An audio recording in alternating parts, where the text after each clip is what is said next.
प्रशासन को भी और संस्था चलाने वाले को भी कि आप 6 बजे सुबह से संस्था चलाते हैं, स्टार्ट कर देते हैं कोचिंग सेंटर, तो छात्र छात्राएं को आने में तो घर से 4 बजे चलना पड़ता है। 4 बजे अंधेरा होता है। गांव के इलाके के असामाजिक तत्व जो है सो उस पर नज़र लगाए रखते हैं और उसका शिकार हो जाती है, जिसका ज्वलंत उदाहरण आपका करनौती है। करनौती में उमाशंकर ठाकुर की बच्ची के साथ क्या हुआ है, इसका निष्पक्ष जांच हो। दूध का दूध और पानी का पानी हो जाएगा। सर, प्रशासन से क्या चाहते हैं कि जो भी संस्था चल रहा है उसका क्या कुछ समय सारणी भी निर्धारित किया जाए? प्रशासन से हम यही अनुरोध करेंगे कि एक पत्र जारी करें। लॉ एंड ऑर्डर के मालिक एसडीओ होते हैं, सिविल एसडीओ अपने तरफ से एक पत्र जारी करें और सारे कोचिंग संस्थान को यह निर्देशित करें कि आप सूर्योदय के 1 घंटा बाद प्रारंभ करें और सूर्यास्त के 1 घंटा बिफोर आप बंद करें, अन्यथा आप पर कानूनी कार्रवाई की जाएगी और जो भी घटना होगी उसके जिम्मेवार डायरेक्ट कोचिंग संस्थान के संस्थापक होंगे। सर, इस पर आप अपने पंचायत में किसी तरह का इस पर कोई कठोर कदम उठाएंगे क्या सर? एकदम, हम लोग पूरे पंचायतवासी मिलके एक मीटिंग करेंगे और उसमें कोचिंग संस्थान के लोगों को बुलाएंगे, उनको मशविरा करेंगे और उनको सलाह देंगे कि आप सूर्योदय के 1 घंटे बाद प्रारंभ कीजिए, सूर्योदय से 1 घंटा पहले बंद कर दीजिए। अगर ऐसा वो नहीं करते हैं तो हम कानूनी रूप से उन पर दबाव डलवाएंगे। सरकार की लापरवाही है, प्रशासन की लापरवाही है। 4 बजे 3 बजे कोचिंग चलाने का कोई मतलब नहीं निकलता है। यह प्रशासन के निष्क्रियता का परिणाम है।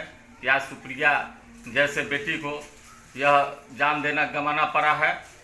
मैं सरकार से मांग करता हूं कि जितने भी कोचिंग संस्थान हैं वह 6 बजे से पहले अविलंब रोक लगाया जाए, अन्यथा कितना सुप्रिया बिहार में इसके शिकार होंगे, आए दिन भी शिकार होते रहे हैं। और आपका ये क्वेश्चन है कि जो भी कोचिंग क्लासेज है वो सूर्योदय के 1 घंटे बाद और सूर्यास्त के 1 घंटा पहले तक सुचारू रूप से चालू, ये बात आपका सही है और इसमें मेरा जो है पूर्णतः योगदान। 6 से पहले प्रशासन जो देखती है तो उसको रोकने की कोशिश करे, समझाने की कोशिश करे, क्योंकि लड़कियों का सुरक्षा होनी चाहिए। और अब ये भी जो घटना हुई है तो घटना को तो मद्देनजर तो करना ही होगा, हर किसी को करना पड़ेगा। कम से कम 6 बजे से ओपनिंग किया जाए जी। उससे पहले जो संस्था चलती है ये गलत है। लग रहा है कि लड़की अभी भी सिक्योर नहीं है जी। तो ऐसे हाल में शायद हमें ऐसा करना चाहिए, शायद सुबह में नहीं ट्यूशन आना चाहिए लड़की लोग को। एकदम गलत है, रॉन्ग है।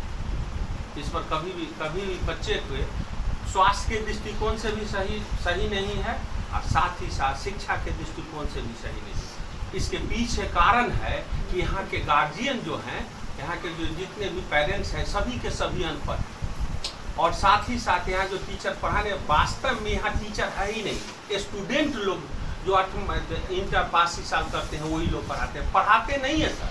वो लोग केवल कॉपी देख कर लिखाते हैं और वही पटोरी के माहौल को पूर्ण रूप से गंदा करते हैं। कानूनी कार्रवाई सरकार को करना चाहिए और ये लोकल लोग नहीं, ये प्रशासनिक स्तर, वो उच्च लेवल से इस पर कार्रवाई, मुख्यमंत्री स्तर से इस पर कार्रवाई होनी चाहिए। और हत्यारे को कड़ी से कड़ी सजा पास्को एक्ट के अधीन दिया जाए, उसको फांसी की सजा दी जाए, ताकि आए दिन इस घटनाओं पर, इस प्रकार की जघन घटनाओं पर विराम लग सके। और ख़ास करके अभी जो पंचायत का चुनाव होने जा रहा है, इस परिस्थिति में प्रशासन के लोगों से भी और फिर पुलिस प्रशासन से और फिर जनप्रतिनिधियों से मैं कहना चाहूँगा कि अभी चौकसी बरतने की ज़रूरत है, विशेष संवेदनशील होने की ज़रूरत है, ताकि इस प्रकार की घटनाएं की पुनरावृत्ति इस क्षेत्र में नहीं हो सके। ये घटना बहुत ही दुखद है। मैं इसकी भर्त्सना करता हूँ पार्टी की ओर से भी, अपनी ओर से, और मांग करता हूँ कि हत्यारों को फांसी मिले और फिर पटोरी इलाके में शांति बहाल हो।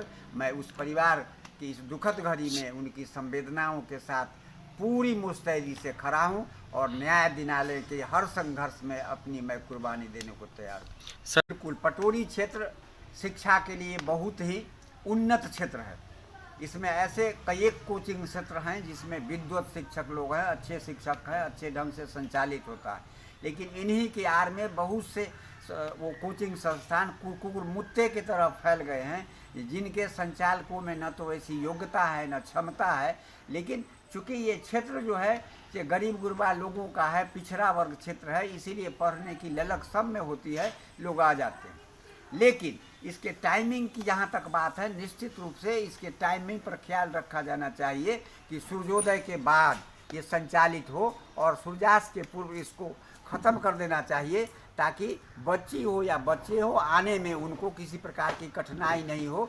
खतरा की अनदेखी भोर में या बहुत सवेरे बुलाना खतरा को न्योता देने के समान है। इसीलिए इससे बचने के लिए कोचिंग संस्थान को, स्थानीय प्रशासन को और पुलिस प्रशासन को चाहिए कि आपस में तालमेल बैठा के विमर्श कर बैठक कर एक निर्धारित अवधि तय कर देनी चाहिए, ताकि निर्धारित अवधि के पूर्व कोई कोचिंग स्थान नहीं खुले और निर्धारित अवधि के बाद के पहले बंद किया जाना चाहिए।